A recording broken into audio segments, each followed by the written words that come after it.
Hey guys, welcome back to the Light Side Podcast. My name is Shola. I'm your host. Thank you for tuning back in for another episode of the Light Side. I apologize for the last couple of weeks. I had some unexpected illnesses. Of course, you never expect an illness, but yeah, I had some hiccups in terms of getting my episode done last week, and then this week I have been sick back-to-back days, and I wasn't sure if I could record today. I'm a little short of breath, so please excuse, and yay, let's get into it.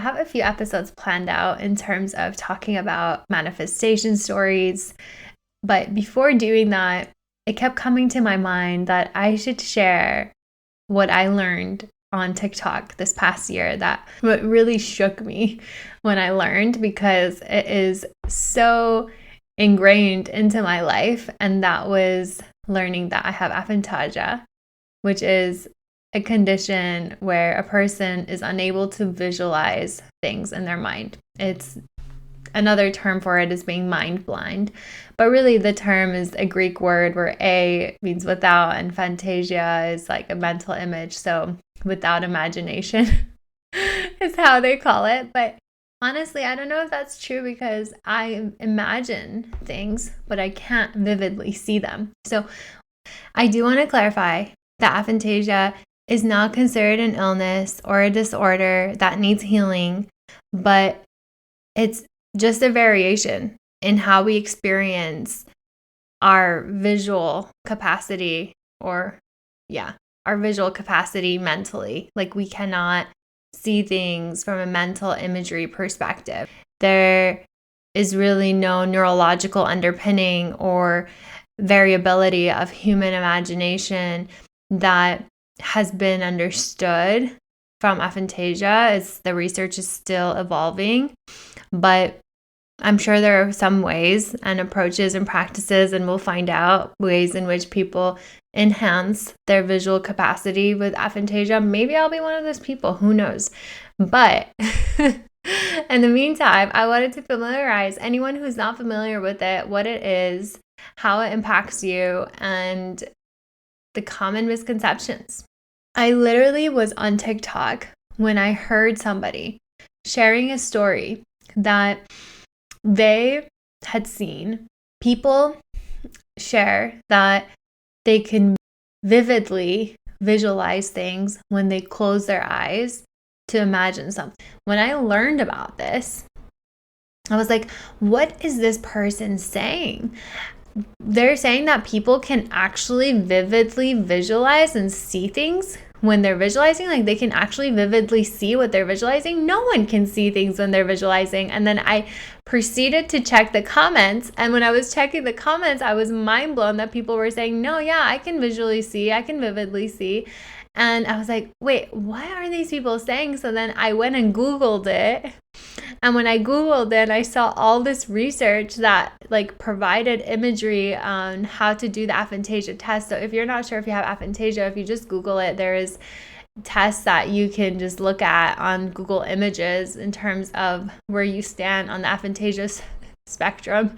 And literally, I was just floored. I was sending it to my friends, like, wait, did you know about this? I just learned I have aphantasia. And people were like, wait, no, you're kidding. You can't see anything? And people were surprised that I couldn't see anything. And I was surprised that they could see something. Like, it is like the funniest thing. And man, I will have to say, though, that it has not hindered. I saw comments of people saying, this is something that really struck out to me when I first learned about it, was I saw comments of people saying, like, I can't manifest. This sucks. Like, what a disadvantage I have that I can't manifest because I have aphantasia. And I'm like, wait a minute. I've had aphantasia my whole life, and I've manifested everything. Like, I've manifested a lot in my life. And that's the next episode of this podcast. I'm going to share all my manifestation stories, or the things that I've manifested. But that can't be further from the truth. So just because you can't vividly see doesn't mean that you can't imagine, and does not mean that you can't manifest. You just have to use your feeling powers, and you have to really use your imagine, like, I guess we know what it's like to be blind in some ways because, when I close my eyes and I visualize, I purely see pitch black. And through that pitch black, I still imagine seeing a green apple. I still imagine seeing the sun, even though I don't see it. And so people with aphantasia really have to figure out strategies for doing things that rely on your visual sense, your visual memory, and your visual capabilities. So no mental imagery, but there are ways to adapt. And it seems to be that most people don't know that they have aphantasia. They don't know any different. So I guess one could say it's debatable how much it actually impacts your life, but if you're unsure if you have aphantasia or not, here's a little test. So if somebody were to tell you to imagine being on the beach and imagine the ocean waves clashing, that you would see the ocean waves crashing. And that, if somebody told you to imagine an orange, you would see an orange. And there's different levels on the aphantasia spectrum. Like some people have it where it's really vivid and others just see an outline, when others see a shadow. And for some, it's just pitch black. And for me, it's been pitch black for as long as I started visualizing. And what really shook me about this was that I do so many visualization meditations. I even tell people to visualize when I share the steps of manifesting. And so to learn that I have this inability to actually visualize and people can truly see things when they're visualizing, my mind was blown. I could not wrap my head around it. And so I guess what I want to clarify is that aphantasia is still incredibly imaginative. So it's not without imagination, as the Greek words imply. It's just that you can't experience the mental image like people can when they're visualizing. Like, I honestly think for me it might be a good thing because I feel like if I could visualize, I don't know if I could get anything done because I'd probably close my eyes and just imagine things that I want to bring into my life experience. But just think the power. So if you don't have aphantasia and you can close your eyes and see vividly, think about your power as a creator. Because really, if I break down manifestation really quick for us, it's really step 1, ask for what you want. Step 2, really be thankful for it and phrase it in present tense. Really feel the feelings of it, visualize having what you want, and feel how it would feel having what you want. The thing is for me personally, I can't visually see vividly, but I can feel the feelings really strongly. I think my feelings really compensate for my inability to visualize. And so I think imagining that somebody has the ability to feel the feelings, which most people do, and being able to see it, it's just, the sky would be the limit in terms of manifestation. Like, how freaking cool. That is such a massive superpower. So if you don't have aphantasia, I really want to stress how much your life can shift if you use your visualization powers, your visualization capabilities to imagine the life that you want to live every single day for at least 5 minutes and see what you manifest. Like, your life will absolutely change. Which, if you haven't already listened to the Law of Attraction Manifestation podcast episode I did, I highly suggest going back to that and listening to the deep dive I did on Law of Attraction. I'm definitely not promoting that things appear like magic, but if you truly believe, if you truly put your heart and soul and mind into believing you are deserving, that you are worthy, that you are capable of the things that you want to bring into your life experience, and you take the steps that I share in terms of writing, scripting, visualizing, speaking into existence, being grateful for it, you can manifest the things that you want to experience. And most importantly, feeling what it would feel like through the visualization process, you can bring what you want into your life experience. Okay, small tangent, back to this episode. To my defense, which, I don't think I'm actually defending myself here. I'm just sharing a story of aphantasia, and if others may have it, I guess to inform you. It seems like the term is relatively new, and I was like doing more research on this. Like the term was placed by a professor in 2015, and honestly, that's the year I moved to New York City. I was super busy with my corporate career. I wasn't really looking into these things. I've never been a huge follower of news. And so, though the condition has always existed, there wasn't really a formal term for it. I don't think people talked about it. And so it's like in more recent years that extensive studies have been done on this, and people are learning more about it. So, like, what I've learned is that to have aphantasia is pretty rare. And by rare, I mean only 1 to 3% of people have aphantasia. And through conversations with family and other people, I'm learning that it is pretty rare. Most people I know can visualize and can vividly see things. I'm super jealous because I just think like, wow, that would be so incredible to be able to escape to this world that you can visualize in your mind when you close your eyes.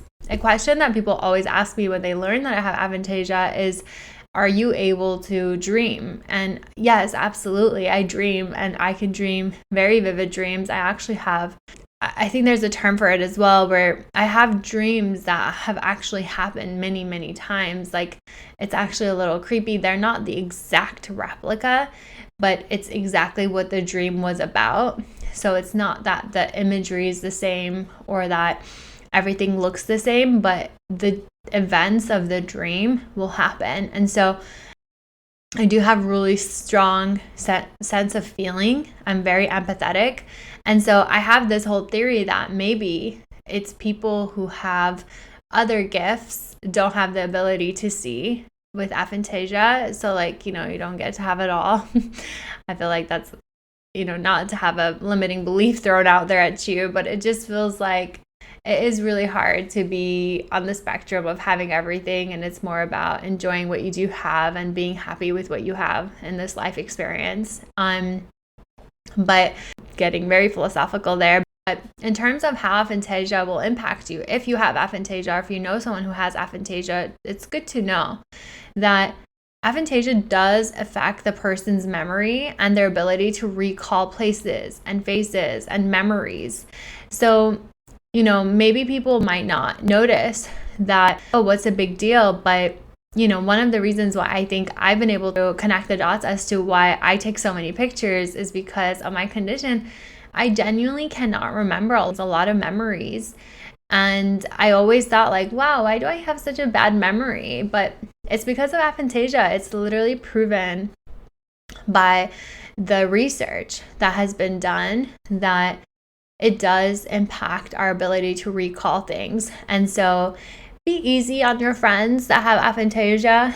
Like, don't be so hard on them if they forget something or they can't remember the face or a place. It's not because of not being mindful or not caring. It's just literally aphantasia, unfortunately. We can't really relive past experiences the same way with people that have mental images that are vivid. So like, it's definitely a big gift to be able to vividly imagine things. And so the other thing to know is that aphantasia does not affect your creativity. I think I like to be an example, exhibit A. That sounds so arrogant, but honestly, I find myself to be very creative. I've been writing since I was really young, probably 12, and creating videos, editing them, just all things creativity. I really love the field and doing things in a unique way to express my creativity. And so clearly it doesn't rely on my ability to visualize. I'm still doing okay.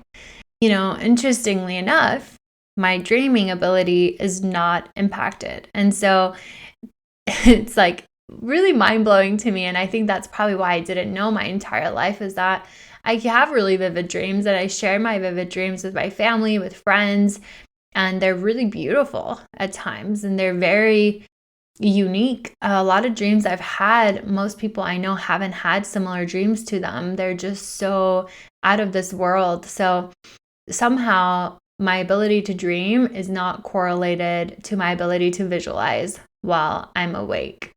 And so I read that some people similar to me have really vivid dreams while other people don't.